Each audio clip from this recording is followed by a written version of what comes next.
नमस्कार. परवा मी आपल्या एका मराठी व्यक्तीबद्दल व्हिडिओ बनवला होता, ज्याचं नाव आहे निलेश भगवान सांबारे.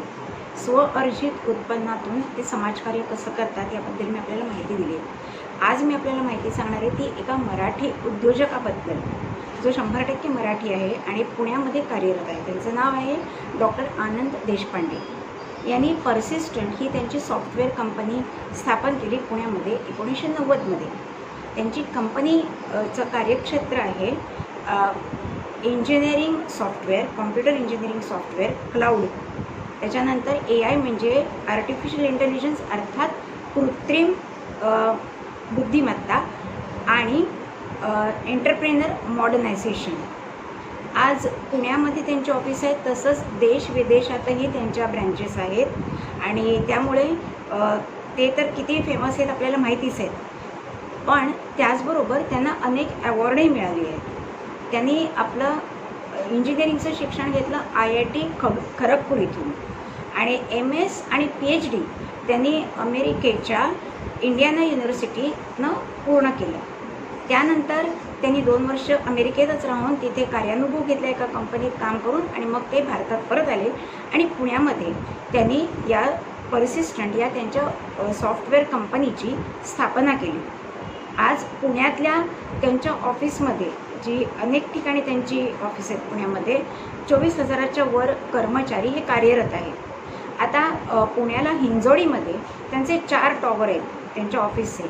त्या 4ही टॉवरला त्यांनी काय नावं दिली आहेत तर अथर्ववेद, यजुर्वेद, सामवेद आणि ऋग्वेद. नळस्टॉपवर जवळ त्यांचे 2 टॉवर आहेत, त्याला त्यांनी प्राचीन भारतीय शास्त्रज्ञांची नावं दिली आहेत, पिंगला आणि आर्यभट्ट. तसंच या इमारतीच्या भिंती ज्या आहेत त्याच्या आतल्या बाजूला वेदातले आणि पुराणातले काही संदर्भ त्यांनी दिलेले आहेत. अशा प्रकारे हा सेटअप जो आहे तो पूर्ण हिंदू संस्कृतीवर आधारित आहे. तसंच ते जेव्हा केव्हा नवीन ऑफिस घेतात तेव्हा तिथे ते पहिली सत्यनारायणाची पूजा करूनच प्रवेश करतात. म्हणजे त्यांची माहिती तंत्रज्ञानाबरोबर हिंदू संस्कृती किती ते प्रामाणिकपणे जपत आहेत हे आपल्याला दिसतं. नॉर्मली सॉफ्टवेअर कंपनी म्हटलं की तिथे वेस्टर्न कल्चर येतं. तिकडे कर्मचाऱ्यांचे पोशाखही साधारणपणे वेस्टर्नच असतात.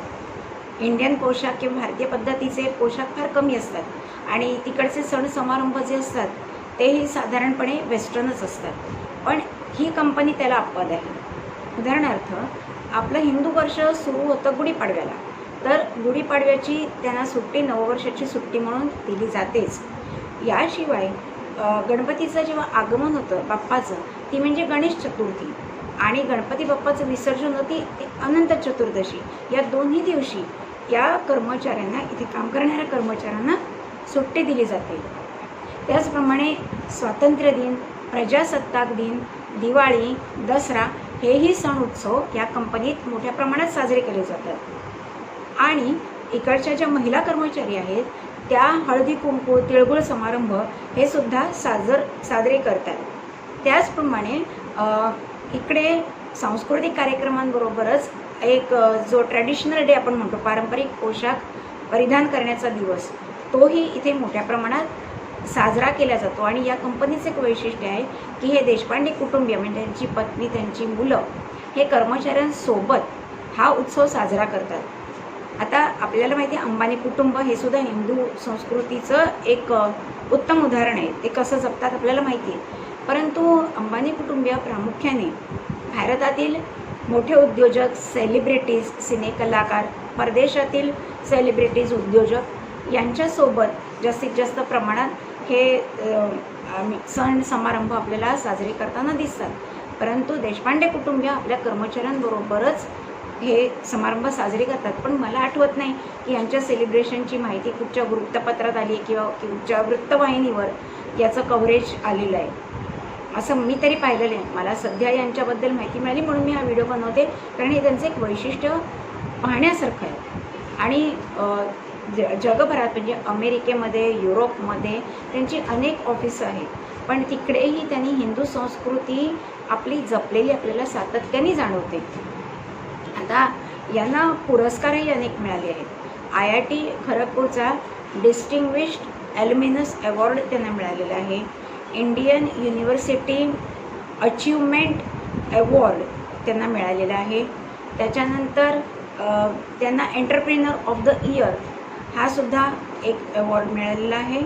आणि ते अनेक मोठ्या मोठ्या कंपन्यांमध्ये CEO आणि नॅस्कॉमसारख्या संस्थांमध्ये त्यांनी नेतृत्वही केलेलं आहे.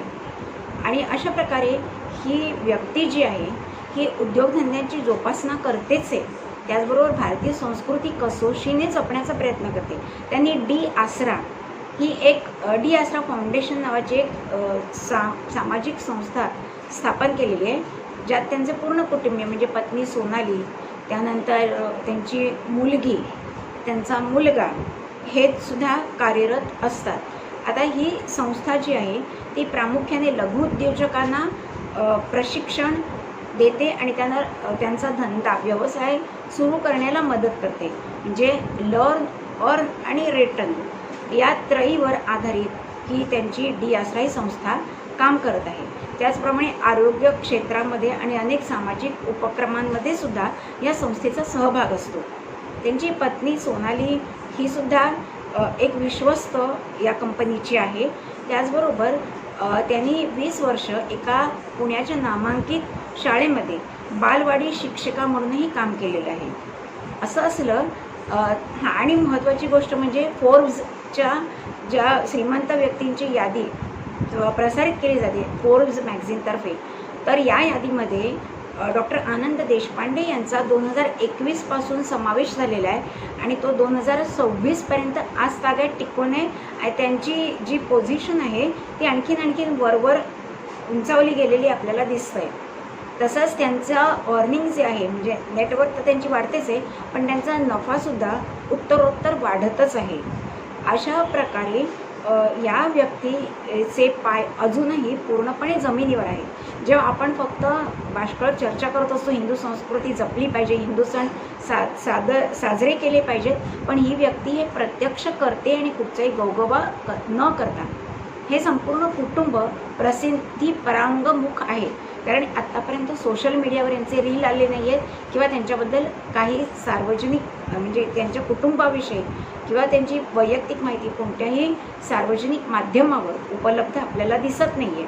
म्हणजेच हे प्रसिद्धी परांगमुख आहेत आणि शांतपणे ते आपली हिंदू संस्कृती जपत आहेत आणि आपल्या कर्मचाऱ्यांबरोबर चांगली वागणूक देऊन कंपनीचा विकासही करत आहेत. त्यामुळे इथून नोकरी सोडायला कोणी उत्सुक नसतं, उलट परसिस्टंटमध्ये आपल्याला नोकरी मिळावी यासाठी आजचे तरुण जे आहेत ते खूप उत्साही दिसतात. त्यांना असं वाटतं की परसिस्टंट इंडियामध्ये आपल्याला काम मिळालं पाहिजे, नोकरी मिळाली पाहिजे, ते संधी मिळाली पाहिजे. तर अशा प्रकारे हा प्रसिद्ध परांगमुख असलेली व्यक्ती आज IT क्षेत्रामध्ये टॉपला जाते आणि आपल्याला तिच्याबद्दल काहीच माहिती नाही आहे. ही थोडी खेदाची गोष्ट आहे. मला वाटतं की पुण्यामध्ये जे लोक आहेत त्यांनासुद्धा सर्वांना यांच्याबद्दल माहिती नाही आहे. त्यांनी जरूर जाणून घ्यावं आणि निश्चितच आपण या व्यक्तीला मानाचा मुजरा करूया. व्हिडिओ आवडला असेल तर लाईक करा आणि शेअर तर जरूर करा, कारण यांची माहिती कमीत कमी महाराष्ट्रात आणि भारतात तरी सर्वत्र पसरली पाहिजे अशी माझी वैयक्तिक इच्छा आहे. नमस्कार.